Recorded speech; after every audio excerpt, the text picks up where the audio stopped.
संजय आपका हमारे साथ जुड़े आप। और अब चले हम आपको एक खेल दिखाते हैं। खेल ऐसा खेल जो कई तरीके से खेला जाता है, लेकिन फिलहाल जो खेल आपको दिखा रहे हैं, ऐसे बहुत सारे खेल हो रहे हैं झारखंड में, अलग अलग तरीके से ये खेल खेला जाता है। हम आपको देवघर में बालू का खेल दिखाएंगे। हम आपको दिखाएंगे कि कैसे बालू माफिया रणजीत सिंह, डीएमओ रांची सह प्रभारी डीडीएम पलामू संजीव कुमार, जेएसएमडीसी बालू इंचार्ज अशोक कुमार, बालू कारोबारी राजन प्रसाद और बालू कारोबारी मोहम्मद अब्दुल्ला का नेक्सस चल रहा है और सरकार को करोड़ों रुपए का चूना लगाया जा रहा है। एक रिपोर्ट पहले हम आपको दिखा लेते हैं और उसके बाद इस पर हम कुछ और ज्यादा जानकारी जानने की कोशिश करेंगे हमारे सहयोगी के जरिए। तो फिलहाल ये रिपोर्ट हम आपको दिखाते हैं और बताते हैं कि कैसे इस अमीर राज्य में गरीबी क्यों आ जाती है, क्योंकि सरकार के पास खजाना पहुंच नहीं पाता है, क्योंकि खजाने की चोरी बीच में बहुत सारे लोग कर लेते हैं। इसी खेल के जरिए करते हैं। रिपोर्ट आपको दिखाते हैं। देवघर का बालू डुल्लू का खेल। बालू के खेल में डुल्लू और उसके भाई का हाथ। देवघर में बालू का खेल 15 अक्टूबर 2019 को शिवम धीर कॉन्ट्रैक्टर को रानीगंज बालू खदान का एमडीओ बनाया गया। 6 जनवरी 2022 को मोहम्मद अब्दुल्ला को यहां पोकलेन से खनन और हाईवा से ट्रांसपोर्टेशन की जिम्मेदारी मिली, जबकि इसके लिए कोई टेंडर नहीं किया गया, न ही इसके लिए पहले से काम कर रहे शिवम धीर को टर्मिनेट किया गया। अब तक किसी कंपनी को रानीगंज बालू खदान में एमडीओ का जिम्मा नहीं दिया गया है।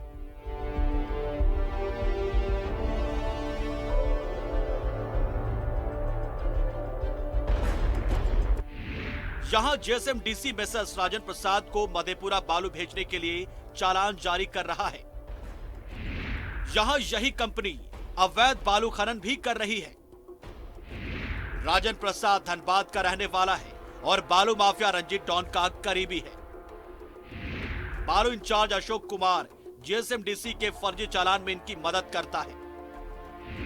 अशोक कुमार की मदद इस काम में रांची डीएमओ पलामू का प्रभारी डीडीएस संजीव कुमार करता है। किसी भी तकनीकी आधार पर जेएसएमडीसी के बालू खदानों में खनन का जिम्मा किसी को भी नहीं मिल सकता। जब बालू खनन पर एनजीटी और सुप्रीम कोर्ट ने रोक लगा रखी है, तो फिर राजन प्रसाद को बालू खनन कैसे करने दिया जा रहा है? एक क्लर्क लेवल के अधिकारी को जेएसएमडीसी ने बालू इंचार्ज का महत्वपूर्ण जिम्मा कैसे दिया है? बालू के खिलाड़ियों को पहचान लीजिए। रणजीत सिंह बालू माफिया, संजीव कुमार डीएमओ रांची सह प्रभारी डीडीएम पलामू, अशोक कुमार बालू इंचार्ज जेएसएमडीसी, राजन प्रसाद बालू कारोबारी, मोहम्मद अब्दुल्ला बालू कारोबारी। देवघर का बालू डुल्लू का। तो देखिए कनेक्शन कितना गजब का निकला है। रांची में अधिकारी है, पलामू में प्रभारी है, तो वही खेल यहां पर हो गया। धनबाद के बागमारा से विधायक हैं और खेल देवघर में हो जा रहा है। और हम हमारे सहयोगी दिलीप का रुख करेंगे और हमारे साथ देवघर से अमरनाथ भी जुड़ेंगे कि आखिर ये कनेक्शन हुआ कैसे। बागमारा कहां, देवघर कहां, धनबाद कहां, देवघर कहां। ठीक है, एक ही इलाके में, मान लिया रूट वही है। अगर रांची से निकलेंगे तो हम धनबाद होते हुए पहुंचेंगे देवघर, सही बात मान लिया, लेकिन ये रूट इस तरीके से बालू के खेल के लिए इस्तेमाल होगा ये पता नहीं था। दिलीप, ये तो बहुत बड़ा मामला सामने आ गया कि देवघर में बालू का जो खेल हो रहा है वो भी संरक्षण उसको धनबाद से मिल रहा है, बागमारा से मिल रहा है। ये अपने आप में बड़ी चौंकाने वाली बात है। के खेल बागमारा विधानसभा क्षेत्र में भी कई इलाकों में खेला जा रहा है, चाहे वो दामोदर नदी की बात हो, बगल में जमुनिया नदी की बात हो। और कई बार ऐसे आरोप लगते रहे हैं बागमारा के जनप्रतिनिधि के ऊपर कि यहाँ पे धड़ल्ले से बालू का अवैध कारोबार हो रहा है। हालांकि सरकार बदली तो उस कारोबार पे नकेल लगी है, लेकिन वो नकेल नाकाफी है और धनबाद में भी इस तरह के धंधे चल रहे हैं। अब देखिए, पहले कोयले का खेल खेला जाता था और बागमारा में ये कहा जाता था कि जितने भी अवैध लोडिंग पॉइंट हैं वहां पे विधायक की चलती है, विधायक को नजराना नहीं देंगे तो लोडिंग पॉइंट पे गाड़ी नहीं लगेगी। कोयले हाईवे से चोरी होते थे, उसमें भी कई बार स्थानीय जनप्रतिनिधि का नाम सामने आया है। लेकिन जब सरकार बदली, परिस्थितियां बदली और कोयलांचल की आबो हवा उनके अनुकूल नहीं रही तो उन्होंने संथाल का रुख कर लिया। यह बात अलग है कि संथाल में भी दबदबा जो नई सरकार है झारखंड में उनका है, लेकिन उन सरकार के दबदबे के बीच अधिकारियों को किस तरह से इन लोगों ने साठगांठ कर रखा है कि यह कोयलांचल का कनेक्शन देवघर से जुड़ गया है और वहां पे बालू की अवैध तस्करी, बालू का अवैध खनन किया जा रहा है, जबकि पूरे तरीके से सुप्रीम कोर्ट के गाइडलाइन और दिशा निर्देश के बाद कि कहीं से भी किसी नदी से भी अब बालू अवैध तरीके से नहीं निकाल सकते हैं, जबकि उसकी इजाजत नहीं दी जाएगी। चाहे वो पर्यावरण संरक्षण की बात हो, नदी के स्तर को बनाए रखने की बात हो, जल स्रोत बनाए रखने की बात हो।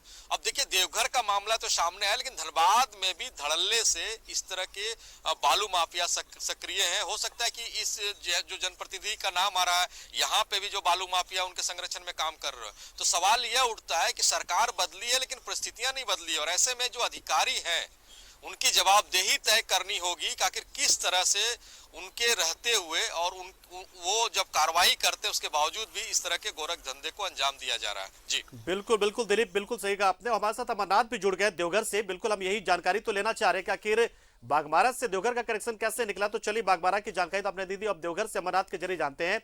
अमरनाथ, जेएसएमडीसी जिसमें पूरा दारोमदार होता है कि इस तरह के जो भी खनन के काम हो उसको वो मॉनिटर करे, चीजों को ठीक रखे, नियंत्रित रखे, कंट्रोल करे, लेकिन ये हो कैसे रहा है?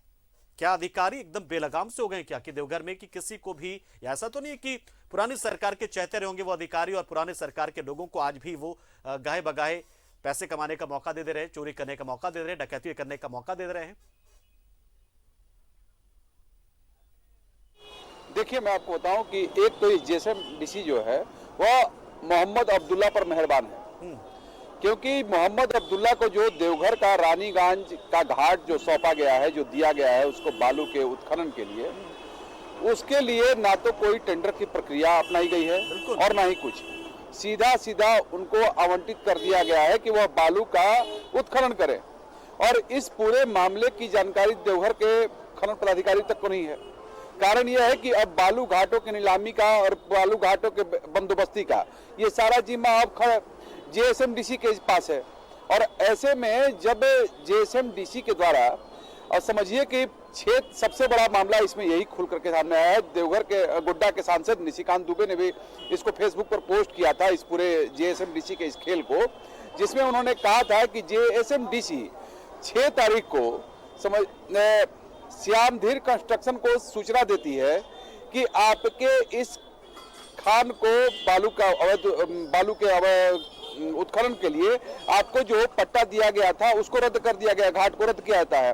और 5 तारीख को ही जेएसएमडीसी, समझिए कि एक दिन पहले ही, अगले का जब तक रद्द नहीं हुआ उसके पहले ही दूसरे को आवंटित कर देता है और उसको वहां से बालू उत्खनन के लिए किराए पर मशीन से लेकर के सब कुछ अवेलेबल करा दिया जाता है। यानी कि ऑक्शन हुआ ही नहीं है और दे दिया गया काम किसी और को, ये सीधा सीधा हुआ यहाँ पर। जी हाँ, सबसे बड़ी बात यही है।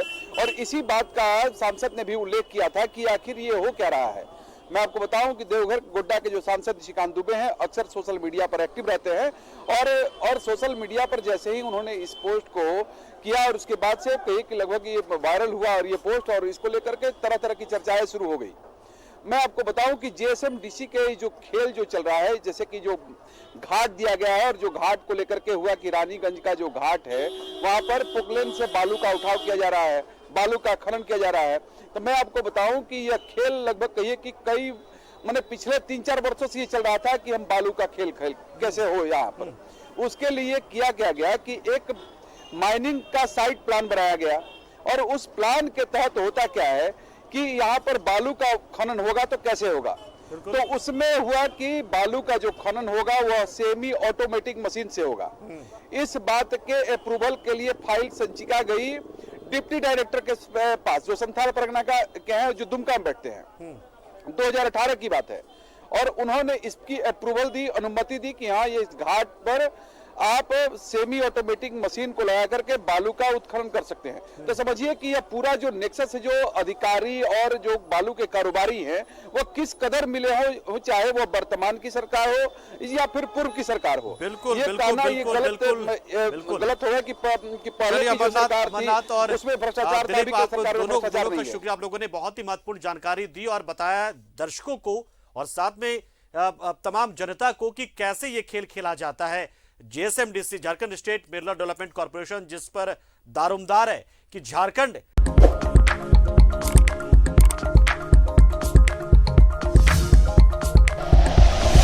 Like and share videos, subscribe करें हमारा चैनल और प्रेस करें बेल आइकॉन। न्यूज़ 11 भारत, सच है तो दिखेगा।